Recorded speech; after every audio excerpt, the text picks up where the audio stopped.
Hi, and this is Chapter 5.1, Revising the Atomic Model. Okay, a lot of times we use math in chemistry, and we make models using math to describe certain aspects of chemistry. In this case, we're going to be using mathematics to describe the position of electrons in atoms.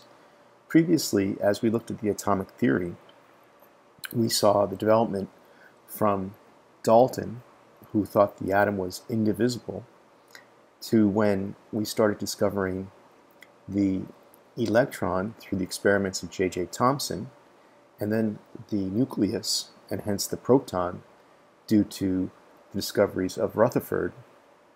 And Chadwick gave us the idea of the neutron, so we had these subatomic particles. So more or less, we have gotten to a point where we have a nucleus that's positively charged and very dense, and electrons outside of that nucleus is where the atom is so far in our story about the atom. In the next steps, the scientists started using math to describe exactly where these electrons are.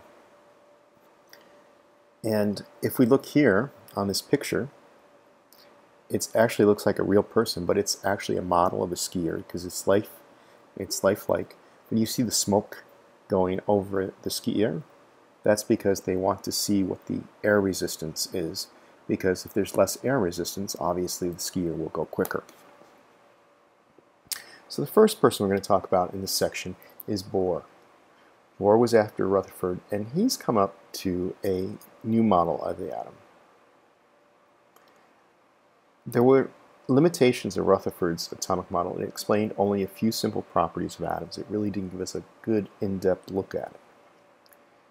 And it couldn't explain why atoms reacted with one another or their chemical properties. So if we looked at Rutherford's model, we see here a piece of iron that it actually is glowing yellow-red as it gets heated, and then eventually white when it gets higher and higher. What caused this change in color at higher temperatures? Obviously, heat is energy, and energy is be putting into the substance. But what is really happening? We couldn't explain it using Rutherford's model. So there had to be an explanation of what energy had to do with the atom. So in 1913, Niels Bohr, who's from Denmark, he was a physicist, not a chemist, and he actually was a student of Rutherford.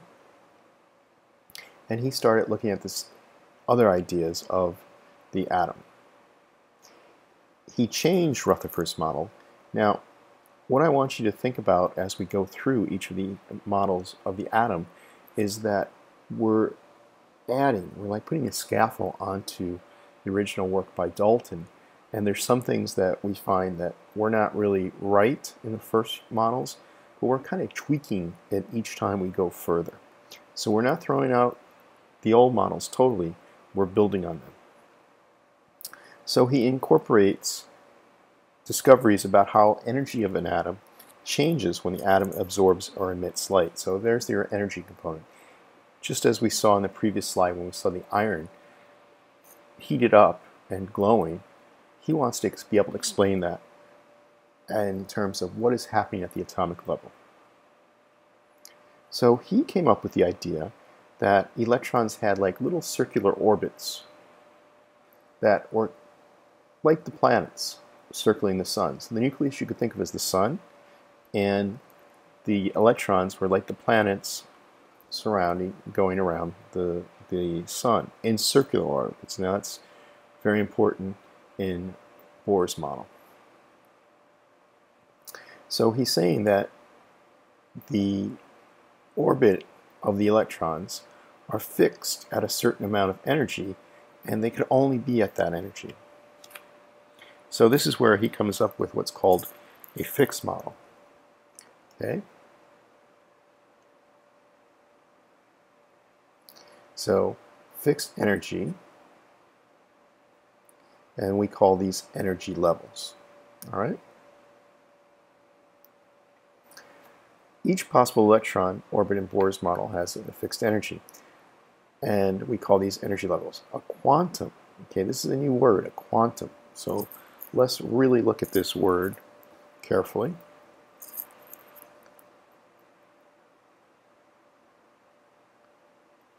A quantum.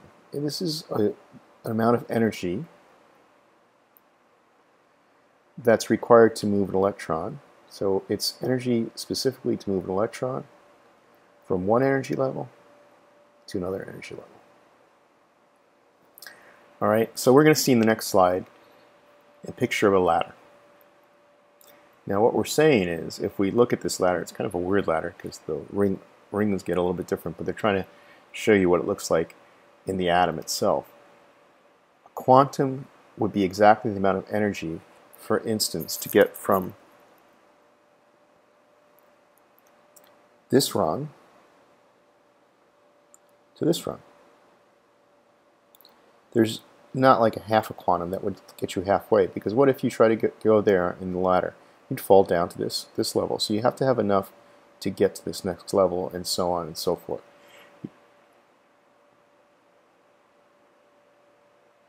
So electrons can only be on the rungs of the ladder, or a specific energy level. And also we can see that the spacing between the energy levels is uneven. And as you get up higher, the energy levels are closer, which means the energy needed to go up that little bit is less than maybe at the earlier levels.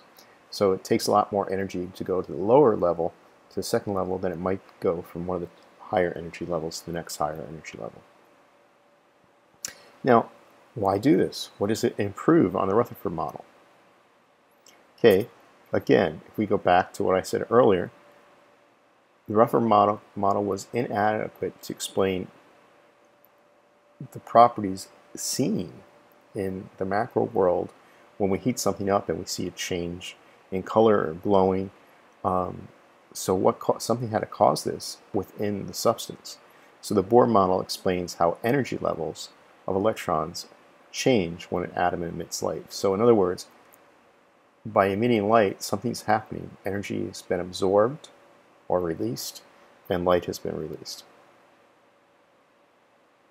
Okay, the next model we talk about is based on Bohr's atom, but Bohr's atom had some problems too. Bohr's atoms were circular orbits, as I mentioned earlier. And so if we look at a circular orbit, so if we look at Bohr, we just had electrons like a bullseye circling the nucleus. So there's my nucleus right there. So they're either here, here, here, or here. So you were almost in a planar situation, okay? And you have these orbits that the electrons can jump from one to the other, okay? The quantum mechanical model looks at some other things about the electrons. Austrian physicist named Schrödinger actually created a very complex differential equation, okay, that explains where electrons were located. And instead of using a planar model like Bohr did, he goes ahead and thinks of the atom as a sphere in 3 dimensions. So this gives a much greater area or volume that the electron can be located in. So he used this to describe the hydrogen atom. So today, based on the work of Bohr initially and Schrödinger later, we come to what's called the modern idea of the atom. This is called the quantum mechanical model, and it came from Schrödinger's equations. Okay, again, it's similar to Bohr's model. We still have those energy levels that I drew on the other page, but they're not circular, okay? And it's not as restrictive as Bohr's model. It doesn't specify an exact path, okay? In other words, it's in an area somewhere. Okay, we're going to talk about the idea of probability, but it's in a certain area of the atom, more than likely. So what the quantum mechanical model allows, it allows us to see or to determine the allowed energies an electron can have and how likely it is to find that electron in various locations around the nucleus of an atom. Again, the idea of probability. We're not as certain that it's on that path that Bohr had, but we're pretty certain that it should be somewhere in a certain area of the atom in a distance from the nucleus.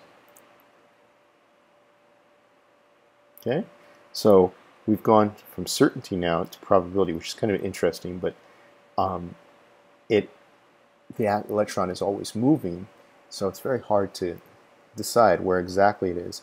And what Schrödinger has designed is an equation that basically shows us that it has to be within these parameters.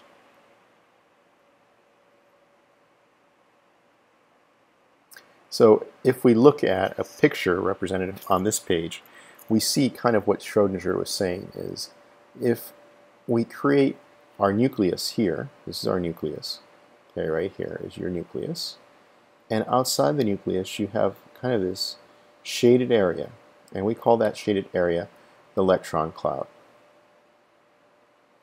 Now if you look really carefully, you'll see some areas that's darker than others. So the darker areas are the areas or volume, because remember this is just not a planar substance, it's a spherical substance, is where that electron could be. So that's high electron probability, where this area where it's getting lighter is very low probability. And what we'll see at electrons at higher energy levels is the area around the nucleus will be very light, and maybe a ring of area is going to be a ring of volume basically is going to be much darker. So you can kind of overlay a little bit of what Bohr's theory was, but there's more to it where the electron can be in the quantum mechanical model. So the Bohr model and the quantum mechanical model keeps the idea of the energy of an electron to certain values. It's not all over the place. It can't be just anywhere. That's what we thought in the cookie dough model. It could be anywhere in the atom. This says certain electrons have to be in certain places. But unlike the Bohr model, it doesn't specify an exact path. It's more of a probable path. Okay, the next thing we're going to talk about is something called sublevels. Okay, we've looked at the Bohr model. Okay, and again, it's a lot easier to draw the Bohr model, even when we're talking about other models. But if we think of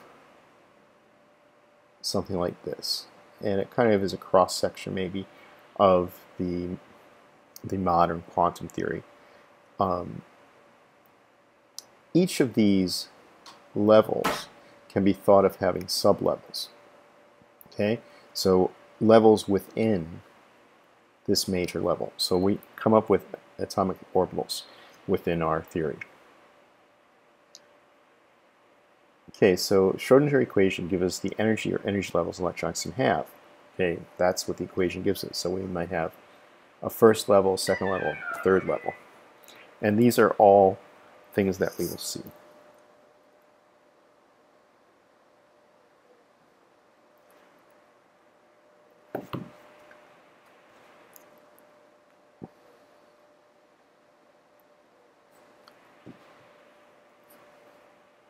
So that's going to be the atomic orbital.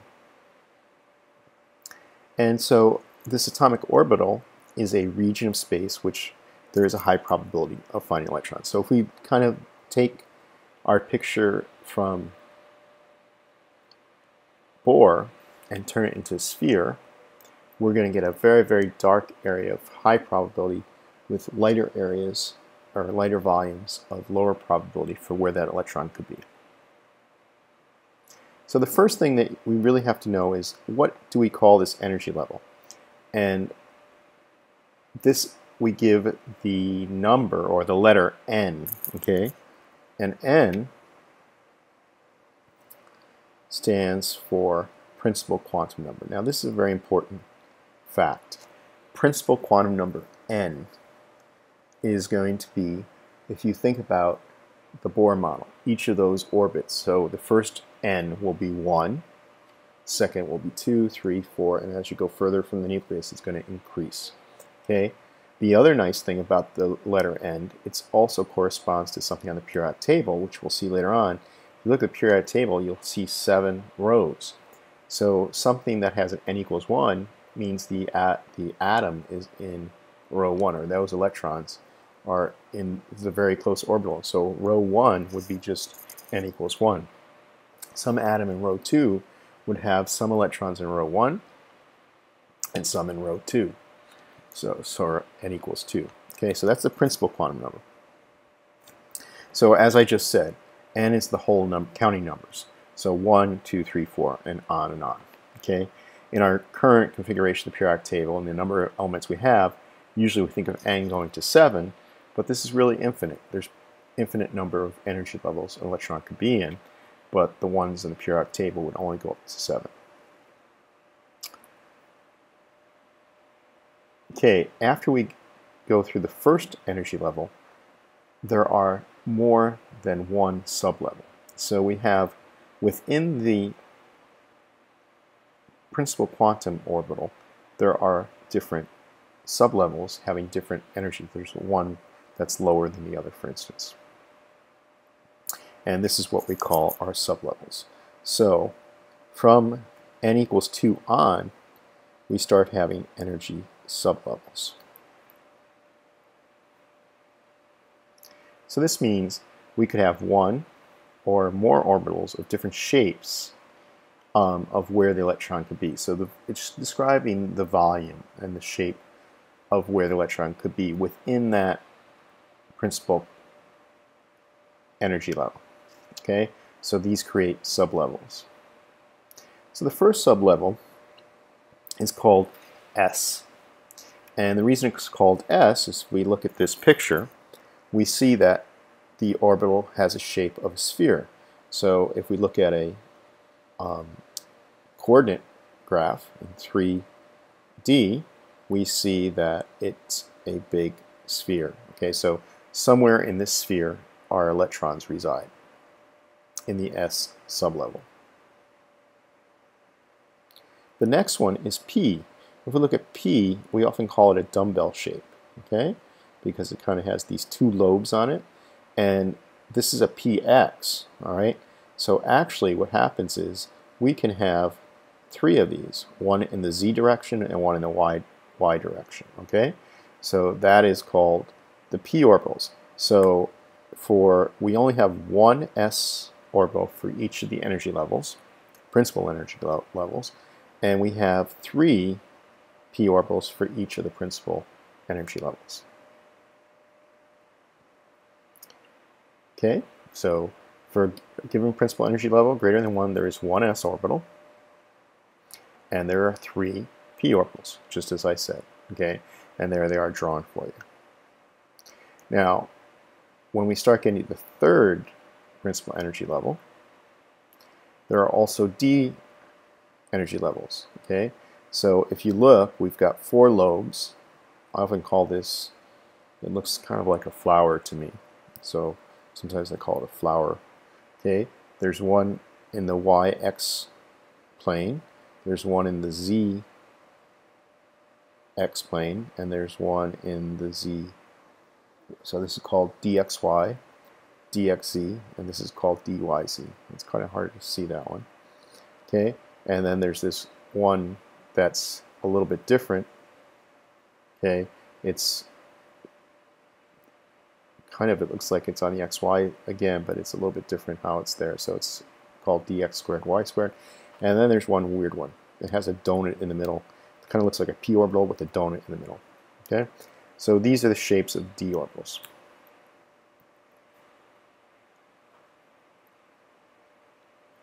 Okay, so as I said, 4 of the D orbitals have the same exact shape, but different orientations, and the fifth one has that dumbbell with a donut, I call it. Okay, so let's look at this chart carefully. All right, So these are our principal energy levels, which corresponds to, we think about it, each row of the periodic table. So n equals 1, n equals 2, n equals 3. So n equals 1, 2, 3, 4. We're just going to stop to 4 right now. We're not going all the way to 7. So number of sublevels. Okay, so if it's 1, there's only 1. Okay, so if you look at it, the number of sublevels available for each one of these is the same number as the principal quantum number. So in the first energy level, we only have s orbitals. There's 2 types of sublevels in the 2, so we have s and p. In the third, we have s, p, and d. And in the fourth, we have a new type of level, the f's, which we aren't showing you pictures of because they're even more complicated. Even the d's today, people are wondering if the shapes are right or not. Okay, so if we look at it, then we can ascertain how many electrons we can have in each orbital. Since every orbital can only contain 2 electrons, all right? So that means s sublevels can only have 2, all right? Now, what happens in the p, since we have 3 orbitals, that's 6, plus an s orbital, we have a maximum of 8. Okay, when we get to 3, we have 2 in the 3s, 6 in the 3p, and 10 in the 3d, so we can have a maximum of 18 electrons, in that orbital. And then the f orbitals can have 14 electrons, so then that brings us to 32 for when we're filling up those electrons. Okay, so we're growing the number of electrons in each of the principal energy levels. So that's why if you look at the periodic table, you'll see that we're having bigger and bigger numbers of elements in that area. And if you go and look at the periodic table carefully, when you see those 2 rows in the bottom, the lanthanides and actinides, they are actually belong up in the main table, but it would be very hard to print the table. So that's where these F electrons are coming. Okay? So to summarize what I just said, the principal quantum number n always equals the numbers of sublevels within that principal energy level. So if you're on 1, you have 1 sublevel. If you're on 2, you have 2 sublevels. Okay? The number of orbitals in a principal energy level is equal to n2. Now, when I talk about orbitals, I'm talking about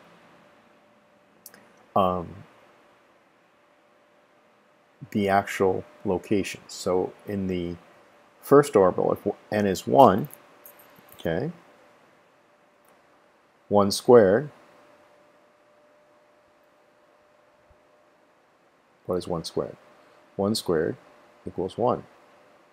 2 squared equals 4. So think about what we had on the previous page. We had a 1 s orbital, and we had 3 p orbitals, so there's 4 orbitals. If we're in the third, we have 9. Okay, so we have the 4 plus 5 more. Okay, that's 9. That's how we can figure it. So this is an important fact to know. So the number of orbitals is the quantum number, principal quantum number, times to the square power, to the second power. Okay.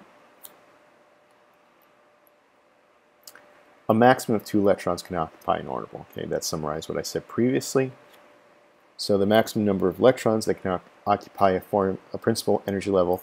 Again, here's another equation that becomes very, very important.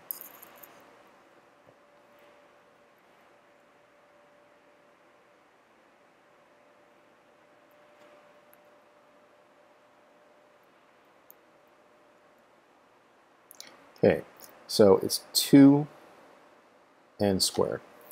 All right, so let's see what that makes. If we know n squared is the number of orbitals, right, we're just multiplying by 2. So in the second level, we have 4 orbitals, so 2n squared would be 8, which was the number we saw on the chart if we want to go back to that page. I'm not going to go back there right now. Okay, so this is going to be a question for you. Calculate the maximum number of electrons. Now we're looking at electrons in the 5th principal energy level, n equals 5. Okay, I'm not asking about the number of orbitals, I'm asking about the number of electrons, the maximum number. Okay. So 50 is our answer. Okay, n is 5. 5 squared is 25 times 2 equals 50. Okay, why can't we use physical models to describe the motion of electrons? What do you think? So we base this on the motion of large objects. These motions did not really describe what was happening with the electrons, so math helped us do it. So the mathematical equation helps us to describe the behavior of those electrons, so that has helped us quite a bit. Here's a summary of the main facts for this unit, so you might want to pause the video for a second and copy these down in your notebook. Here are some definitions that you should know for this section. Again, pause the video, take it down in your notebook. Some more information. And the big idea for this section is the quantum mechanical model of the atom comes from the solutions to the Schrödinger equations. Solutions to the Schrödinger equation give the energies an electron can have and the atomic orbitals which describe the regions of space where an electron can be found. Okay, folks, that's the end of 5.1. See you next time.